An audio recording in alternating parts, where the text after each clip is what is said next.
What's up, YouTube? All right, this is pretty much part two of kind of what it's like, living here in Orlando, Florida. One of the topics I'm gonna touch on today is what it's like driving in Florida. Now, I've been very fortunate and I'm very lucky. I drive a Mercedes. I like fast cars. I'm sorry. Don't hate me for it. Okay, Mercedes, sport, definitely the sport versions are a really fast car. Like if I turn this right now, like hit a few knobs and turn like the sports, forget about it. I blow past a lot of these people. But then that's also super dangerous and super arrogant and all that stuff. So we ain't gonna be doing that. But what it's like driving in Florida. I can tell you one thing. Anytime you have your windows up like I do right now, you need air conditioning. So we're gonna pump that real quick. But anytime you drive into Florida, keep in mind that there are other crazy drivers.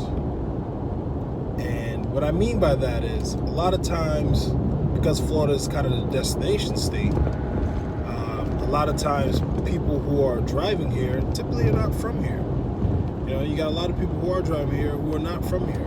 They're from elsewhere. So they bring their driving expertise, or what they think are their driving expertise, down to a different state. And of course, it's a little bit different from maybe what their state is.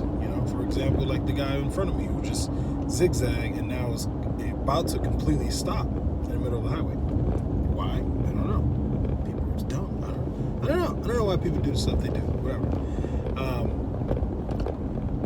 But driving in Florida, a lot of people, you can always get memorized by the palm trees and the sun and the nice cool weather that's going about, especially around this time of year when it's, I call it California weather, where it's, a high of maybe 80, but there's a cool crisp air, which kind of makes it, it's sunny and nice. It's high 80, but it's a nice, cool, crisp air. So, it makes it very tolerable. It's not like humid like the summers are here. But anytime you're driving in Florida,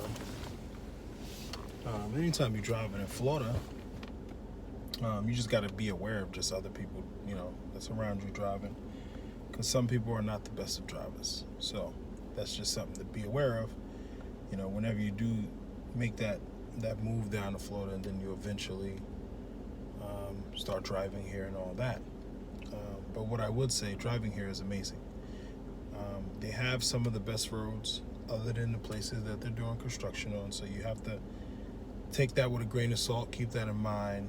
Obviously if they're doing construction on roads, it's not going to be the best. But for the roads that construction is not going on those roads, there are some of the better roads. I think Florida, for the most part, ranks best in the U.S. as far as best roads go. And I'm coming from New York City, as discussed in my last video, where guess what? The roads there suck. Like, a lot. So you can kind of hear that engine. This is not a promotion of Mercedes-Benz, I want to say that, but I just happen to drive one. But like I said, they have some of the best roads in the U.S. You can just I'm not going to move the camera around too much. I'm not the kind of person to be on the phone too much. I know I'm on the phone right now, but you understand what I'm trying to say. So I'm not the kind to be like dead into the phone, like not paying attention. I like to pay attention, because this right now, my phone is held in a certain location, and I'm able to just talk, and you guys can kind of see me like this. So I don't want to be moving the phone around too much, but the areas that I typically drive, especially I work 5 days a week, etc. Areas I typically drive is Ocoee, Winter Garden, Windermere, which is all west of Orlando. For anyone who knows Orlando, that's pretty much west of Orlando.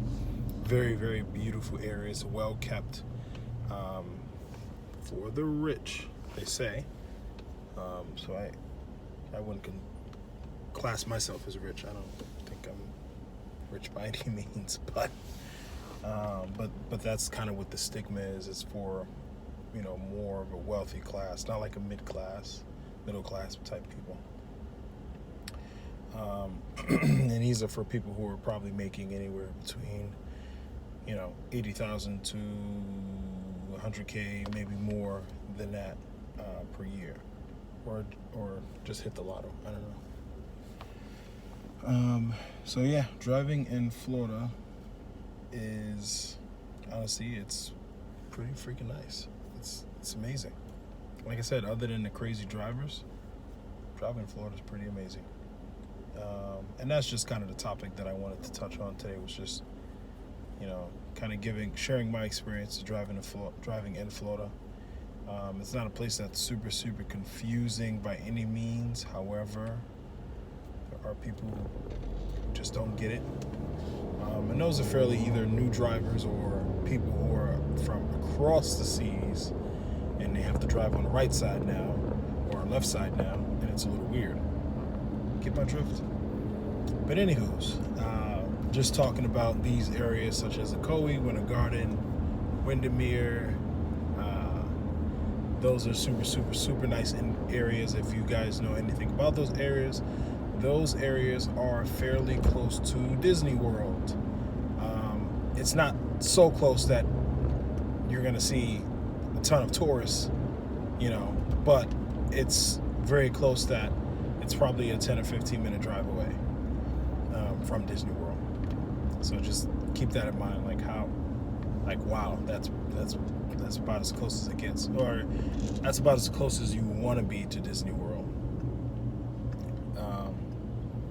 But yeah, it's pretty close areas, and that's why they're super expensive. Those, like we were talking about yesterday about housing and cost of living, those areas, Ocoee, Winter Garden, Windermere, those are gonna run you $300,000 for a single family home, plus. It kind of goes up from there. So like I said, I'm lucky to live in this area, and very fortunate to also be driving a Mercedes. I know how that looks. It doesn't look good. Trust me, I'm not rich by any means. I work like everybody else. I'm not a 9-to-5 guy. I'm more like a 4 to 2 a.m. if that makes sense. So yeah, so driving and I drive these areas a lot. I could tell you about other areas, depending on which one you're willing to learn more about. Like I said, just comment below and let me know, and I can kind of give you an update on other areas that driving in Orlando. But right now I'm just going to focus on sort of these 3 areas because they are going towards Disney World, pretty much where I drive every day. And so these areas are, there's a lot of going on, a lot of stuff going on pretty much almost on a weekend base, almost nightly too, basis. Throughout this area, they have a ton of schools, everything from private to public high schools, public junior high schools, etc. That's a big thing down here, being close to schools, because we do have a lot of families that live in Orlando. Like for right now, we're actually passing by a pretty big high school that I can show you guys.